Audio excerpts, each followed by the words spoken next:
سیدنا سلمان فارسی کی نسل سے آئے ہیں۔ بہرحال حضرت ابو دردہ فرماتے ہیں میں نے فضائل بیان کیے، آگے قبیلہ بنو لیث کے لوگ کہنے لگے اے سلمان ہمیں فضائل کا انکار نہیں ہے، تو جتنی فضیلتیں بتا رہا ہے ہم ساری فضیلتیں مانتے ہیں، لیکن سلمان فارسی کی عمر زیادہ ہے، ہم اسے اپنی بیٹی نہیں دیتے، اگر تو نے نکاح کرنا ہے تو بتا۔ حضرت ابو دردہ فرماتے ہیں میں نے پھر ترغیب دی، انہوں نے پھر یہی جواب دیا، میں نے کہا چلو ٹھیک ہے اسے نہیں دیتے مجھے دے دو۔ کہا میں اٹھنے لگا، لوگوں نے کہا ابو دردہ کہاں جا رہا ہے، تو بیٹھ۔ حضرت ابو دردہ فرماتے ہیں میں بیٹھ گیا، اسی ٹائم باپ نے اپنے بچوں کو بلایا، بچے آ گئے، فرمایا جب بچے آ گئے اسی ٹائم اس نے خطبہ نکاح دیا، میرا نکاح پڑھا دیا، پھر میں اٹھ کر جانے لگا۔ انہوں نے کہا ابو دردہ کہاں جا رہا ہے، اپنی بیوی کو ساتھ لے کے جا۔ کہا اتنا ٹائم تو دے دو، مجھے حضرت سلمان فارسی لے کر آئے تھے، میں اسے تو بتا کر آؤں، تیری بات کرنے گیا تھا، تیرا نصیب نہیں جاگا، میرا نصیب جاگ گیا، میرا نکاح ہو گیا، تو اپنا راستہ لے، میں اپنی بیگم کو ساتھ لے کے جاتا ہوں۔ حضرت ابو دردہ فرماتے ہیں میں باہر نکلا، حضرت سلمان فارسی کھڑے تھے، میں نے کہا سلمان مجھے بتاتے ہوئے شرم آتی ہے، اندر میرا مقدر جاگ اٹھا، میرا نکاح ہو چکا ہے۔ فرمایا شرم کی کیا بات ہے، اللہ نے تیرے مقدر میں لکھا تھا، کوشش میں کر رہا تھا، جا اللہ تیرے نکاح میں برکتیں عطا فرمائے۔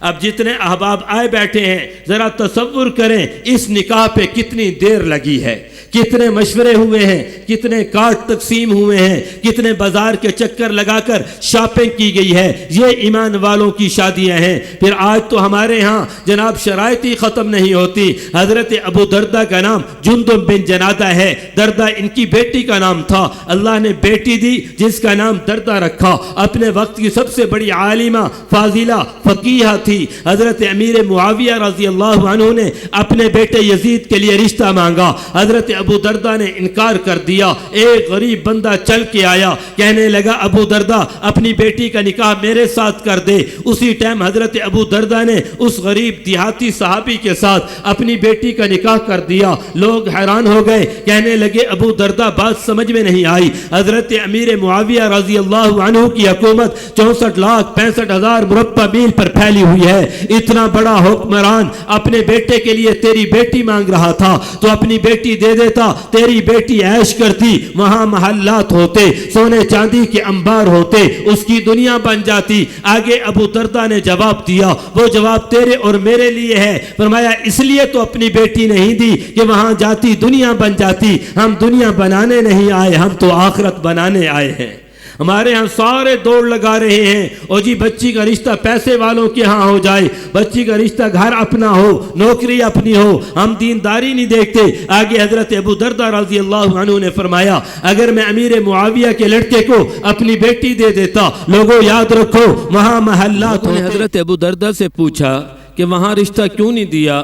فرمانے لگے وہاں رشتہ اس لیے نہیں دیا کہ وہاں محلات ہوتے، سونے چاندی کے انبار ہوتے، دنیا کی محبت دل میں بیٹھ جاتی، یا اپنے شوہر کی خدمت نہ کرتی، وہاں خدمت کرنے کے لیے باندیاں ہوتی، یہاں اولاد ہوتی، ان کو سنبھالنے کے لیے غلام ہوتے۔ کہا یہاں غریب بچے کو میں نے اپنی بیٹی دی ہے، روٹی پکائے گی اللہ اجر دے گا، شوہر کی خدمت کرے گی اللہ اجر دے گا، بچوں کی تربیت کرے گی اللہ اجر دے گا، اس پر اللہ اس کی آخرت بنا دے گا۔ ہم یہاں دنیا بنانے کے لیے نہیں آئے بلکہ ہم اپنی آخرت بنانے کے لیے آئے ہیں۔ پیغام دے کر گئے ہیں کہ ایمان والوں کی شادیاں ایسے سادگی کے ساتھ ہوتی ہیں، اس کے اندر کوئی بھاگ دوڑ، اس کے اندر کوئی مطالبات نہیں ہوتے۔ میں اور آپ جس شادی کو دیکھتے چلے جائیں، حضرت خدیجہ الکبریٰ رضی اللہ تعالی عنہا کا انتقال ہوا، حضرت ام حکیم رضی اللہ عنہا چل کے آئیں، یا رسول اللہ آپ نکاح کر لیجئے۔ فرمایا کہاں کروں؟ کہنے لگی یا رسول اللہ حکم تو کریں، مکہ کے اندر بیوہ عورت بھی موجود ہے، کماری عورت بھی موجود ہے۔ فرمایا بیوہ کون؟ کہا سودا بنت زمعہ بیوہ عورت ہے۔ کہا کماری عورت کون ہے؟ کہا حضرت عائشہ رضی اللہ عنہا۔ آپ حکم دیجئے، ہاں میں پیغام نکاح لے کر جاتی ہوں۔ آپ نے فرمایا دونوں جگہ پیغام نکاح لے جاؤ، دونوں جگہ منظور ہو گیا۔ میرے نبی نے دوسرا نکاح سودا بنت زمعہ رضی اللہ عنہا سے کیا، میرے نبی نے تیسرا نکاح حضرت عائشہ رضی اللہ عنہا سے کیا۔ حضرت عائشہ کی عمر 7 سال تھی، نکاح ہوا، پھر مکہ سے ہجرت کر کر مدینہ میں آ گئے. 500 درہم میرے نبی نے حق مہر مقرر کیا. جب مدینہ منورہ کے اندر آئے 2 سال گزرے. سیدنا صدیق اکبر اور آمنہ کے لال صبح کی نماز کے بعد بیٹھے ہوئے ہیں. بخاری شریف کے الفاظ ہیں, سیدنا صدیق اکبر نے عرض کی, یا رسول اللہ رخصتی کا انتظام کیجئے, میرا نبی مکہ سے ہجرت کر کر مدینہ میں آیا ہوا ہے, اپنا ذاتی گھر کوئی نہیں ہے. سیدنا ابو ایوب انصاری رضی اللہ عنہ کے گھر میں رہ رہا ہے. وہاں پہلے سے ایک بیوی حضرت صوبہ بنت زمعہ موجود ہے. فرمایا ابو بکر میں تو تیار ہوں, لیکن میری شریعت کے اندر اللہ کے احکامات کے مطابق حق مہر پہلے دینا پڑے گا, میرے پاس تو رقم کوئی نہیں ہے. کہا یا رسول اللہ بیٹی ابو بکر کی ہے, حق مہر بھی ابو بکر ادا کرے گا.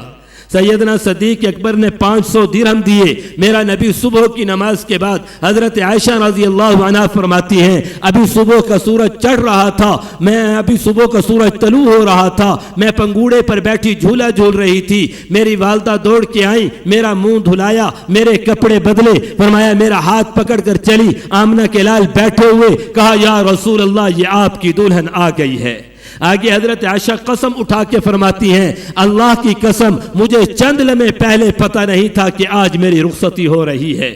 یہ ایمان والوں کی شادیاں بیان کی گئی ہیں کہ جناب تمہیں پریشان ہونے کی ضرورت نہیں ہے, تمہیں کارڈ تقسیم کرنے کی ضرورت نہیں ہے, تمہیں بازاروں کے چکر لگانے کی ضرورت نہیں ہے. حضرت عائشہ فرماتی ہیں, اللہ کی قسم غربت کا زمانہ تھا, نہ میری شادی کے اوپر کوئی گوشت پکا, نہ کوئی جناب کوئی اور چیز پکی, نہ کوئی شوربہ تھا, فقر و فاقہ والا زمانہ تھا. حضرت سعد بن عبادہ رضی اللہ عنہ نے ایک پیالہ, اس کے اندر شوربہ ڈالا, روٹی کے ٹکڑے ڈالے, وہ ہمیں ہدیتاً بھیجا. میں نے اور اللہ کے نبی نے وہ پیالہ کھایا, اور اس کے بعد اگلا دن آیا. حضرت ام سلیم رضی اللہ عنہ نے حضرت انس کو دودھ کا ایک گلاس دے کر بھیجا. وہ میرے نبی کی مجلس میں پہنچا. میرے نبی باہر نکلے. مسجد نبوی کے اندر اصحاب صفہ کے نام سے ایک چبوترا تھا, وہاں غریب صحابہ بیٹھتے تھے. اللہ کے نبی نے ان کو بلایا, ایک ایک گھونٹ دودھ کا پلایا. جب انہوں نے پی لیا, فرمایا یہ مجھ محمد الرسول اللہ کا ولیمہ ہے. امت کو پیغام دے کر گئے ہیں کہ بھائی تمہارے اندر استطاعت نہیں ہے, تمہارے لیے دیگیں پکانا ضروری نہیں ہے, تمہارے لیے جناب چاولوں کا انتظام کرنا ضروری نہیں ہے, تمہیں اللہ نے وسعت نہیں دی, تم ایک دودھ کا گلاس پلا دو. فرمایا اس سے بھی ولیمہ ہو جایا کرتا ہے. آج کسی کی زندگی کو اٹھا کر دیکھیں, اتنا سادہ ولیمہ کہیں نہیں ملے گا. آپ کسی میرے نبی کے نکاح کو اٹھا کر دیکھ لو, یہ غزوہ خیبر ہوا ہے, میرا نبی خیبر فتح ہوا, واپسی کر رہا ہے, مال غنیمت کو تقسیم کیا, صحابہ آئے, جی فرمایا فرمانے لگے یا رسول اللہ ان قیدیوں کے اندر ایک عورت ہے, فرمایا جس کا نام صفیہ ہے, آپ نے حضرت دہیہ قلبی رضی اللہ عنہ کو دی ہے. یہ صفیہ وہ عورت ہے, اس کا والد قبیلہ بنو قریظہ کا سردار ہے, والدہ قبیلہ بنو نذیر کے سردار کی بیٹی ہے. یا رسول اللہ اس کا شوہر قبیلہ خیبر کا سردار تھا, خیبر کے اندر مارا گیا. اگر آپ اس کو اپنے عقد میں لے کر آئے, ایسے آپ اپنے پاس رکھ لیں تو یا رسول اللہ 3 قبیلوں کے اندر اسلام پھیلے گا. میرے نبی کو یہ رائے پسند آئی. آپ نے اسی حضرت دہیہ کو فرمایا اس کا عوض لے لو, یہ حضرت صفیہ مجھے دے دو. انہوں نے دے دی. میرے نبی خیبر سے واپسی کر رہے ہیں, صحابہ مقام پر پہنچے ہوئے ہیں. مدینہ 12 کوس کے فاصلے پر 12 کلومیٹر دور ہے. صحابہ کہتے اللہ کے نبی نے یوں نہیں کہا مدینہ پہنچوں گا وہاں جا کر شادی کروں گا. آپ نے صحابہ مقام پر نکاح کیا ہے, رات وہیں گزاری ہے. صبح پوچھا وہ صحابہ کھانے کو کچھ ہے؟ کہنے لگے یا رسول اللہ ہم نے تو سامان باندھ لیا ہے, اپنے ساز و سامان اونٹوں پر رکھ کر رسیوں سے مضبوط کر کے باندھ لیا ہے, ناشتہ گھر جا کر کریں گے. فرمایا دیکھو تو صحیح کچھ تو ہوگا. وہ تھوڑی دیر کے بعد کہنے لگے یا رسول اللہ کچھ پکایا نہیں ہے, کچھ بھی نہیں ہے. فرمایا دیکھو کھجوریں ہیں. کہنے لگے یا رسول اللہ کھجوریں ہیں. فرمایا لے آؤ کھجوریں. میرے نبی نے دسترخوان بچھایا, صحابہ نے اپنی اپنی کھجوریں رکھی.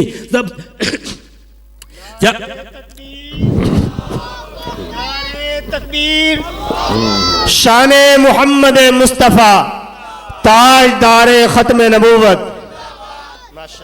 عرض کر رہا تھا سارے صحابہ نے اپنی اپنی کھجوریں رکھی.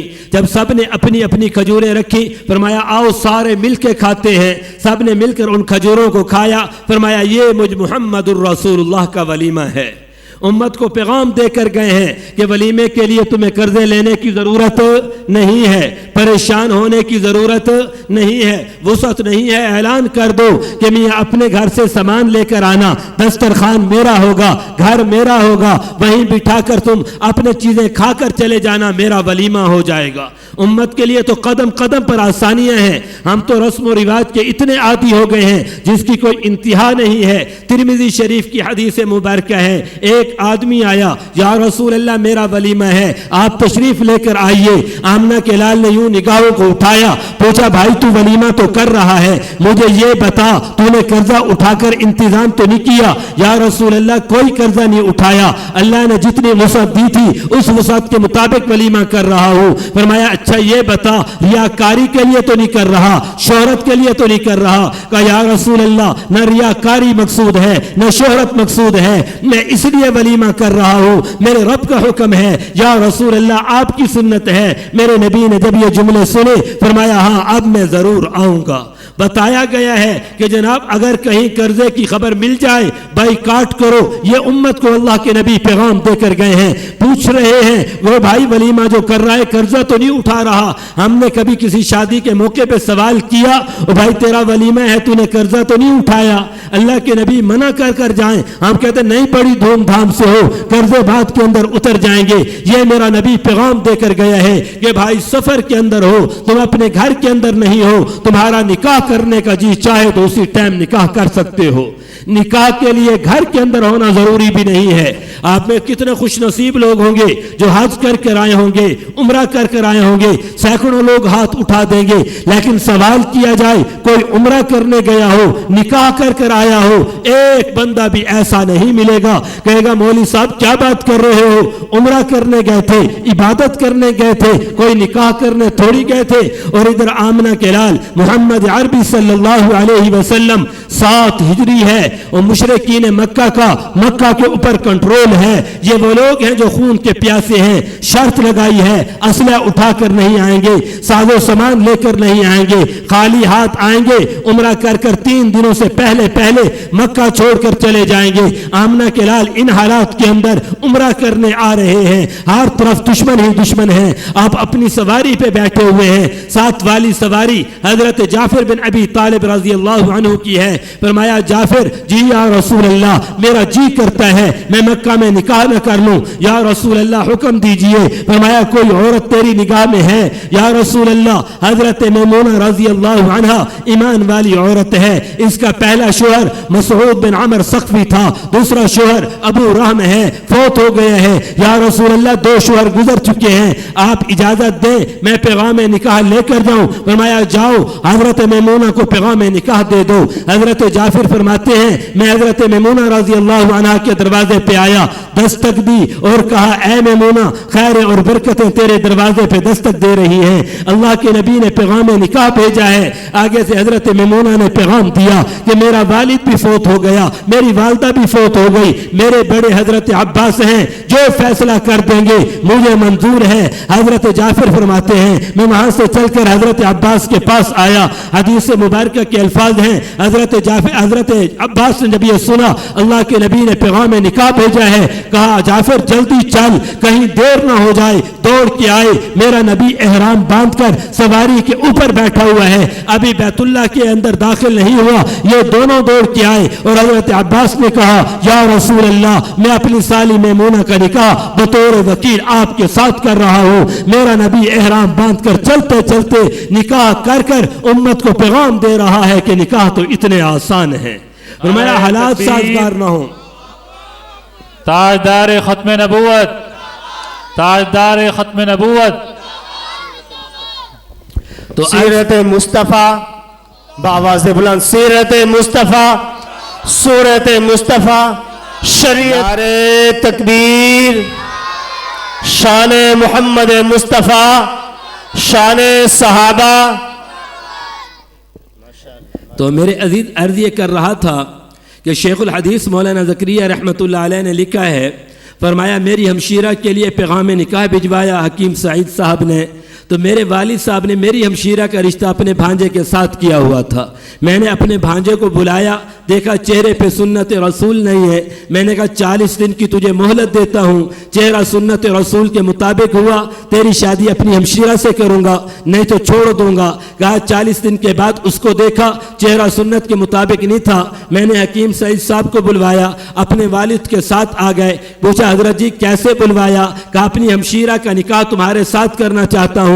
ان کا والد کہنے لگا حضرت تھوڑا ٹائم دیتے، ہم لوگ بلا کر آتے۔ فرمانے لگے بھائی نکاح کرنا ہے تو ابھی ہوگا۔ وہ کہنے لگے ٹھیک ہے، بارات 3 دن کے بعد لے کر جائیں گے اور ہم بارات کے اندر لوگ لے کر آئیں گے۔ مولانا فرماتے ہیں میں نے نکاح پڑھایا، یہ حکیم سعید صاحب چلے گئے۔ جب شام ہوئی میں نے رکشہ کرایا، اپنی ہمشیرہ کو بٹھایا، حکیم سعید کے گھر پہنچا، کنڈی کھڑکائی۔ انہوں نے مجھے دیکھا، کہا مولانا کیسے آئے ہو؟ میں نے کہا تمہارا نکاح ہو چکا ہے، تمہاری دلہن میرے گھر ہے، میں تمہاری دلہن چھوڑنے کے لیے آیا ہوں۔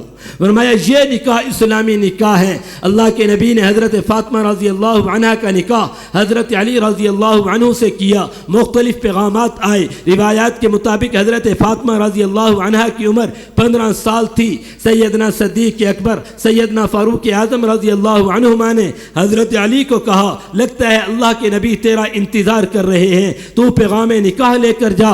حضرت علی فرماتے ہیں میری حالت یہ تھی، ایک چادر باندھی ہوئی تھی، اس کے علاوہ میرے پاس دوسری کوئی چیز نہیں تھی۔ کرتا نہیں تھا جس کو میں پہن لیتا، قمیض کوئی نہیں تھی جس کو میں پہن لیتا، ایک چادر اور نہیں تھی جس کو میں اوپر ڈال لیتا، گھر کوئی نہیں تھا، روزگار کوئی نہیں تھا۔ میں مسجد نبوی کے اندر جہاں اصحاب صفہ کے لوگ سوتے تھے اسی چبوترے پر میں سوتا تھا۔ میں چل کر اللہ کے نبی کی مجلس میں آیا، صحابہ بیٹھے ہوئے، میں نے کہا یا رسول اللہ۔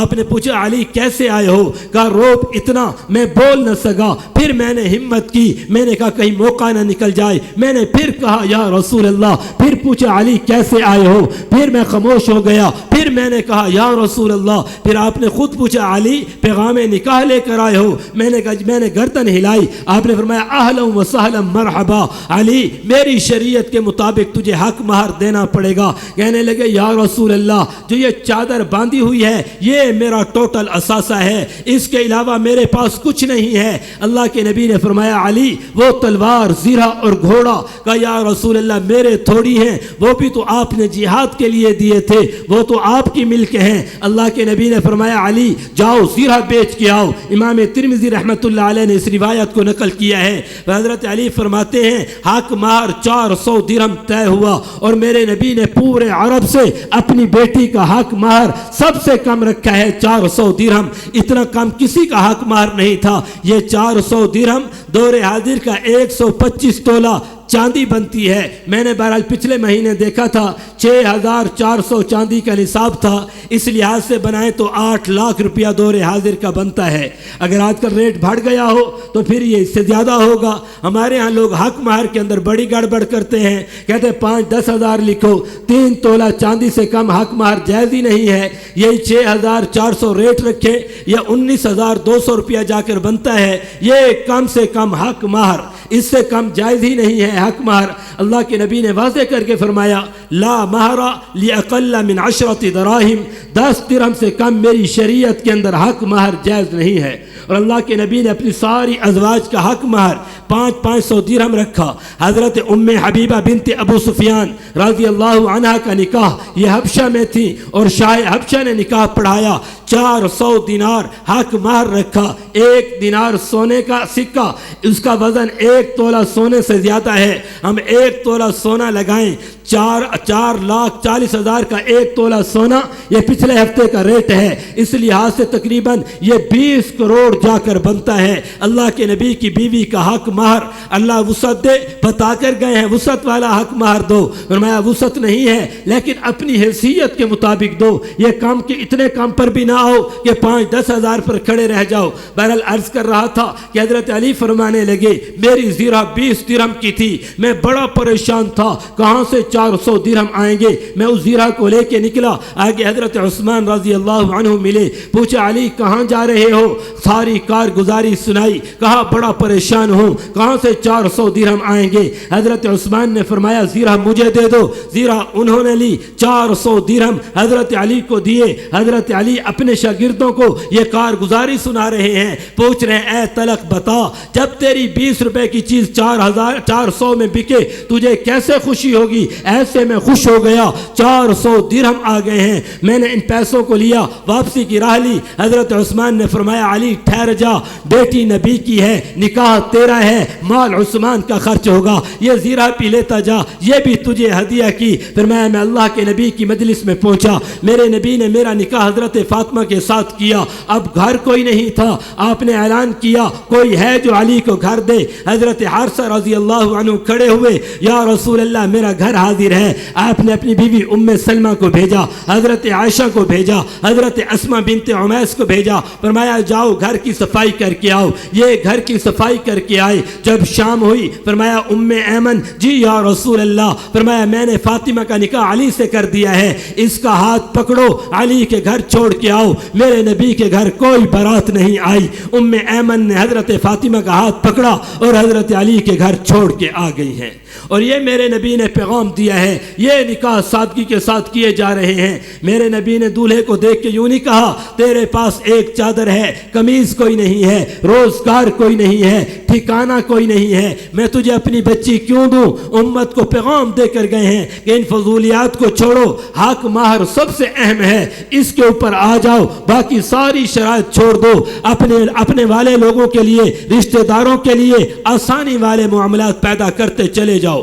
پھر اس کو اللہ کے نبی نے اور کھولا. دور نبوت کی شادیاں ہیں. اس دور کا مدینہ اتنا چھوٹا ہے کہ آج کی مسجد نبوی اس دور کے مدینے سے بڑی ہے. اس دور کے اندر حضرت عبد الرحمن بن عوف رضی اللہ عنہ نکاح کر رہے ہیں. جب نکاح کیا اور یہ مسجد نبوی کے اندر آئے, میرے نبی نے دیکھا زعفران کے نشان کپڑے پہ لگے ہوئے تھے.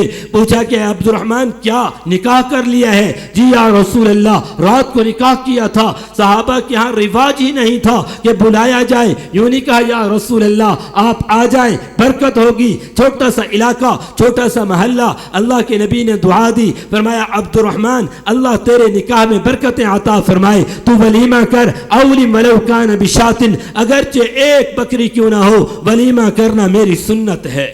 پیغام دے دیا کہ یہ براتیں یہ میرے نبی کی سنت نہیں ہے. لوگوں کا ہجوم جمع کرنا یہ میرے نبی کی سنت نہیں ہے. لوگوں کو لے کر دلہن کے گھر پہنچانا یہ سنت نہیں ہے. نکاح کرو, اللہ تمہیں وسعت دے, اپنی شان کے مطابق ولیمہ کرو. میرے نبی کا دور ہے, دور اور زمانہ ہے. میرے نبی کی مجلس میں حضرت ربیعہ اسلمی رضی اللہ عنہ آئے, خدمت کے اندر بیٹھے. یا رسول اللہ غریب آدمی ہوں, کوئی چیز میرے پاس نہیں ہے, نکاح کرنا چاہتا ہوں. فرمایا فجاؤ فلاں انصاری کو پیغام دے دو, اللہ کے نبی نے مجھے بھیجا ہے. حضرت ربیعہ اسلمی فرماتے ہیں میں اس دروازے پہ پہنچا, پیغام دیا اللہ کے نبی نے بھیجا ہے, اپنی بیٹی مجھے دے دو. انہوں نے کہا مرحبا مرحبا, آ جاؤ, کوئی تنگی والا معاملہ نہیں کریں گے. اسی ٹائم میرا نکاح کر دیا. پھر دوڑ کے آئے, یا رسول اللہ بڑے اچھے لوگ تھے, کوئی گواہ نہیں مانگا, کوئی ثبوت نہیں مانگا, فوراً میرا نکاح کر دیا. لیکن یا رسول اللہ میرے پاس تو کچھ بھی نہیں ہے, میں حق مہر کہاں سے دوں گا؟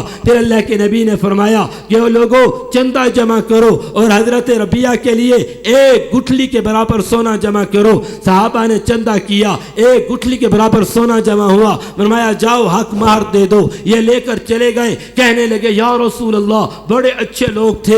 انہوں نے کہا یہ تو بڑا زیادہ ہے, اس کو خوشی سے قبول کر لیا ہے, لیکن یا رسول اللہ اپنی دلہن کہاں لے جاؤں؟ گھر ہی کوئی نہیں ہے. جن چیزوں کو ہم پہلے سوچتے ہیں شریعت نے ان چیزوں کی سوچ کا تصور نہیں دیا.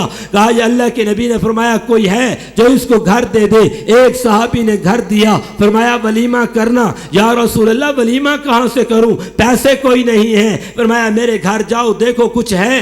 صحابہ گئے, کہا اللہ کے نبی نے بھیجا ہے, کچھ ہے. حضرت عائشہ رضی اللہ عنہا نے ایک ٹوکرا جو کا اٹھا کر دیا. کہا 7 جو ہے لے جاؤ. کہا یہ جو آ گیا.